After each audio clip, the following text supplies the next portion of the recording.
3.5 বছর হয়ে গেল প্রায়, মার্চ 2020। সেখানে আমি সার্চ করেছিলাম, খুব সিম্পল, তোমরা এরকম করে তো সার্চ করো কিওয়ার্ড দিয়ে, কত ডকুমেন্ট এসেছিল 3.5 বছর আগে, করতে পারছো? 1.75 lakh.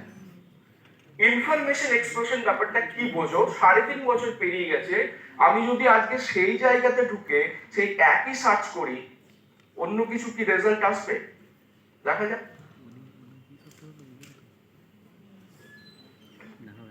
So this is your most favorite search engine. আমি এখানে সার্চ করেছি এক্স্যাক্টলি যেটা সার্চ করেছি, এনভায়রনমেন্টাল পলিউশন, আমি সেই জিনিসটাই এখানে সার্চ করছি।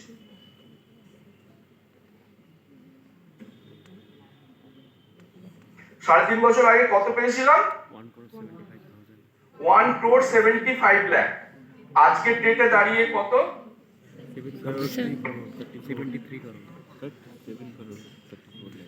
1 কোটি থেকে কততে এসেছে? 73.40 লাখ। তাহলে একটা পার্টিকুলার সার্চে তুমি কখনো এই নাম্বারটার দিকে নজর দাও না, তোমরা সবসময় স্ক্রল ডাউন করে নিচে প্রথম 3-4টে সেটে যা আসে তাই নাও। গুগল তোমাকে 70 কোটি ডাটা দিল, তোমার কিন্তু প্রতিটা সেটে 20টা করে অ্যানসার থাকে বা রেজাল্ট থাকে, তোমার অ্যাক্সেস কিন্তু top 60, not more than that. কোন সাহসে তুমি ভাবছো যে এই টপ 60 হচ্ছে মোস্ট রেলিভেন্ট ডকুমেন্ট, এর বাইরে আর কোনো ইম্পর্টেন্ট ডকুমেন্ট তুমি মিস করলে না? এই কনফিডেন্সটা কোথা থেকে পাচ্ছ? পাও না, actually you are depending on your luck factor, তাই না? তাহলে তোমার প্রথম scientific step to know anything unknown about is Google, and you are depending on your luck factor. And tell me, at which point of your academic career you actually dependent on luck? Every step and decision is based on your logical reason and different kind of judicious selection of choices. We are our choices, so choice you always make on the basis of some logic and reasons. Hours in your life, কারণ কোনো একজন student বা রিসার্চের 80% active academic time নষ্ট হয় searching. It has been proved already. So আমি দেখো, আমি এক্সপ্লেন এনভায়রনমেন্ট অ্যান্ড পলিউশন, আমি এই বুলিয়ান সার্চে যাব না, আমি বলছি এনভায়রনমেন্ট অ্যাজ এ ফ্রেজ আমি সার্চ করব। এই ফ্রেজটাকে আমার টাইটেলে থাকতে হবে। কোনো একটা, যখন তুমি তোমার প্রজেক্ট অ্যাসাইনমেন্ট জমা দাও স্যারকে বা ম্যাডামকে, তুমি তোমার টাইটেলটাকে কতবার কেটে ঠিক করো? অসংখ্যবার। তত বেশি তুমি কোনো প্যারাগ্রাফে সময় দাও না, কারণ আমরা প্রত্যেকেই ট্রাই করি, because title is the super abstract of your intellectual property you are producing, maybe a journal article or a book chapter or a student assignment. সেই টাইটেলে যদি তোমার টার্গেট ফ্রেজটা থাকে, তাহলে তুমি 90% ক্ষেত্রে নিশ্চিন্ত যে এই পার্টিকুলার ডকুমেন্টটা আমার রেলিভেন্ট হতেই পারে। তাহলে আমি যদি সিম্পল এই ইমপ্রুভমেন্ট যেটা সার্চ করবো সেটাকে ফ্রেজ হিসেবে, আর সেই ফ্রেজটাকে আমি খোঁজ করবো টাইটেলে, তাহলে এইটাকে আমরা বলি special keyword, all in title.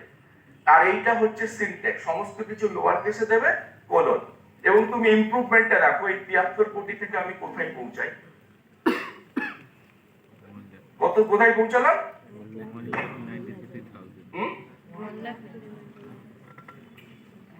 So from 73 crore you reduced your result to 1 lakh. এর বাইরেও করা যায়। গুগল যদি তুমি স্পেস দাও, then it consider it as a boolean and operator. And I want everything from India. Site colon in. Because যখন তোমার ইউনিভার্সিটির থেকে particular resource. So this is why digital.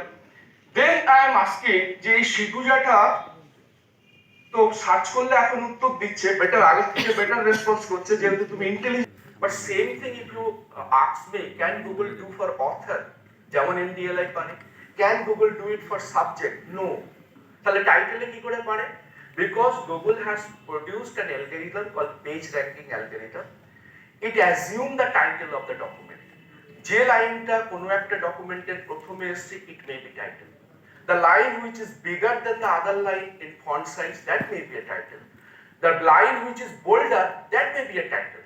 So 90-95% কেসে এটা মিলে যায়, কিন্তু সেইভাবে Google author of the document, subject of the document এটা বার করতে পারে। That's beyond the technology. That requires human touch. That requires touch of a librarian. That requires metadata. Metadata মানে হচ্ছে ডেটা অ্যাবাউট ডেটা। আমাদের প্রত্যেকের মেটাডেটা আছে, যেমন ধরো হাইট, ডেট অফ বার্থ, ইউনিভার্সিটিতে তোমার রেজিস্ট্রেশন নাম্বার, ক্লাসে তোমার রোল নাম্বার, কিন্তু তোমার জামার কালার মেটাডেটা নয়, কারণ জামার কালার কালকে চেঞ্জ হতে পারে। So the essential and permanent attributes of an object is called its metadata. তাহলে ইন্টেলেকচুয়াল অবজেক্টের ক্ষেত্রে এটা কি হতে পারে? Author, title, subject, currency, date of publication, name of the publisher, those are the metadata. Google cannot do it for you. Google is basically made for full text indexing. That's why recall is very high. তুমি যা দিয়ে search করবে 2 কেজির বেশি document, precision is very low. প্রিসিশনটাকে বাড়াতে গেলে আমাদের ওইভাবে পিন পয়েন্টেড সার্চ করতে হবে। So there comes the question, why open? Can open? Google secure করেছে। So it must be socially open, legally open and technically open. এই ওপেননেসটা এই পার্টটা স্লাইটলি আমি টিচারদের জন্য কথা ভেবে করে, irrespective of the discipline, we do our research either in the field or in the lab, we write manuscript, send for publication.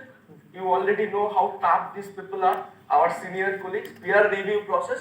Many times they will return back the paper, need correction, and finally your paper got published. What happened then? First thing happened that you give a treat to your friends and colleagues. What's the second thing happened after publication of your paper?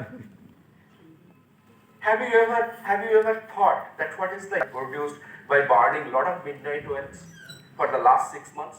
No, you are busy writing second project, is not it?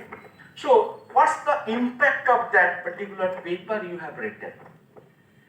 It is gathering dust in this section of library, which is called previously, many of you must be knowing, back volume section. একজন রিসার্চারের তার পুরো রিসার্চের হয়তো 70% time এখানে বসে কাটে ধুলো ঘেটে, back volume of journals section. তো এখানে আবার ওয়ান ফাইন মর্নিং তোমার জুনিয়র কেউ একজন, আমার জুনিয়র কেউ একজন opened up the paper what I have written. He or she is working in the same line, mixing up with his or her own intelligence, intuition, and came up with a new novel product, which again he or she sent to the publication process. So, my dear friend, what I mean actually it's a research information transfer cycle. We are both consumer of information as well as contributor of information. স্টুডেন্টরা যারা এখন information consumer basically, যখন তোমরা researcher faculty member হবে, তোমাদের একটা tendency হবে how to contribute to the back to the knowledge pool. How can I become a contributor? Because education is a very funny field. No one cares for you until and unless you have given something back to the knowledge pool. এই দীর্ঘ জ্ঞান সাগর থেকে তুমি ঘটি ঘটি জল তুলে নিচ্ছ, nobody cares, nobody bothers. যখন তুমি এক ঘটি জল আবার ফেলবে ওই জ্ঞানের পুকুরে, then people started recognizing you. And as a researcher, your final target is not the number of papers, number of citations, it's the recognition from the peers.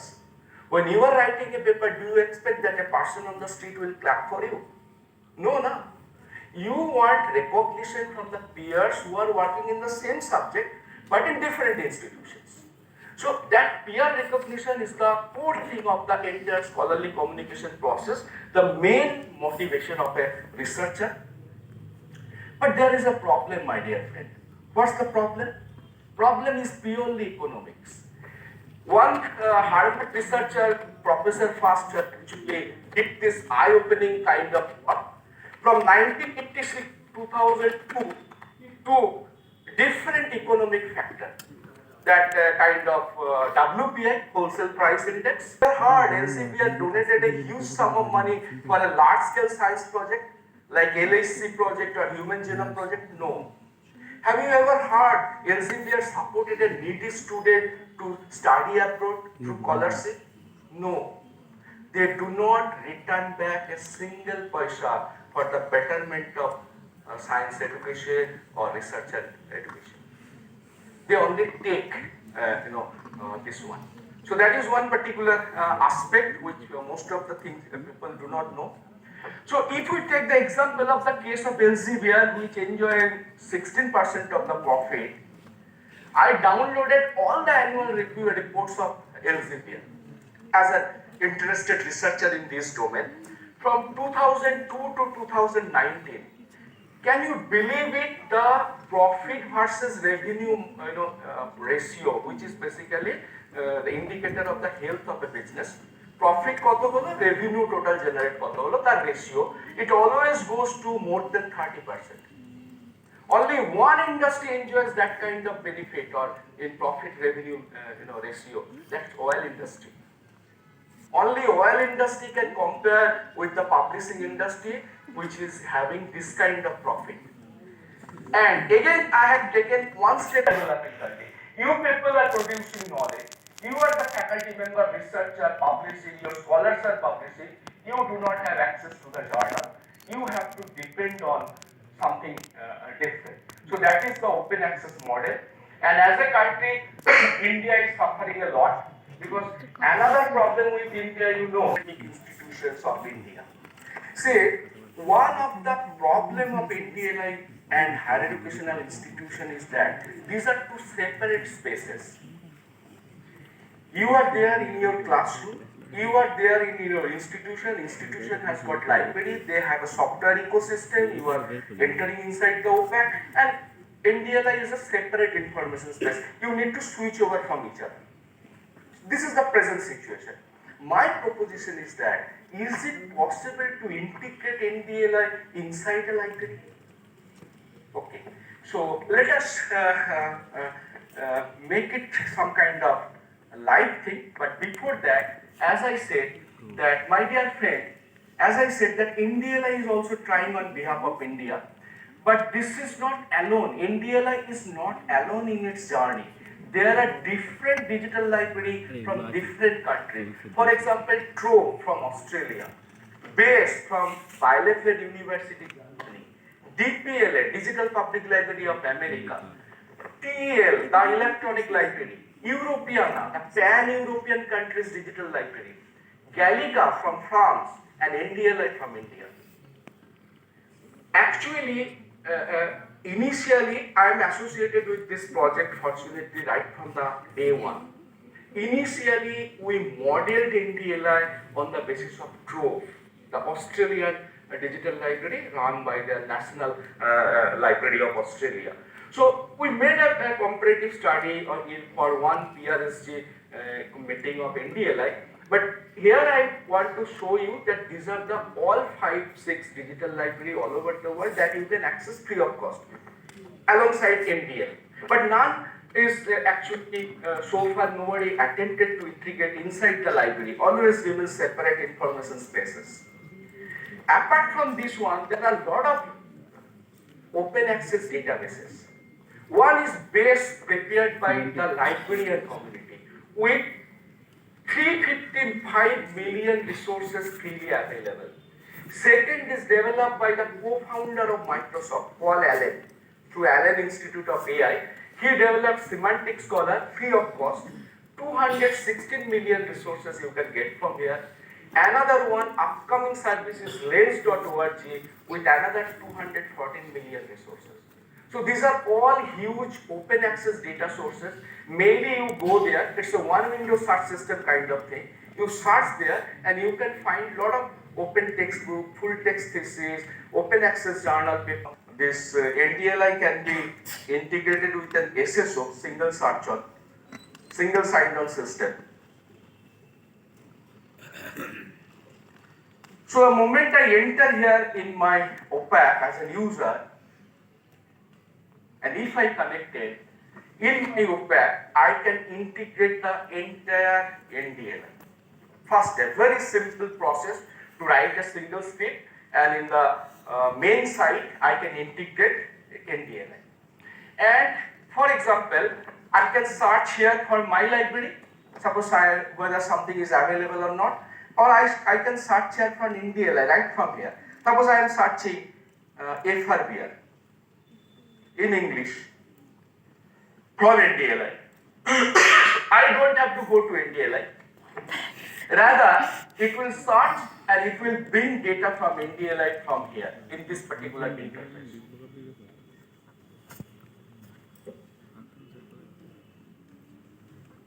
Now you see everything from India. I am not leaving. Now it retrieved all the books, 2 books I am having in my local library. The moment I click the Gods of India here, and I suppose I need to have, I need to check whether this book available in other libraries. So I can add different libraries here as a drop down, that whether it is available from Open Library or from Base or from NDLI. So the moment I click NDLI, it will now take my title from here, will go to NDLI and start searching what are the related and like books available from NDLI. So that is the second option we can do. And the third option you can see, let me show you.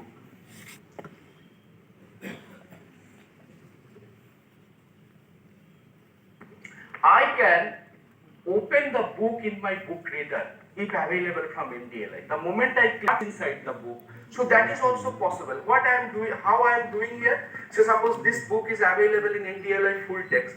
I am giving or attaching that metadata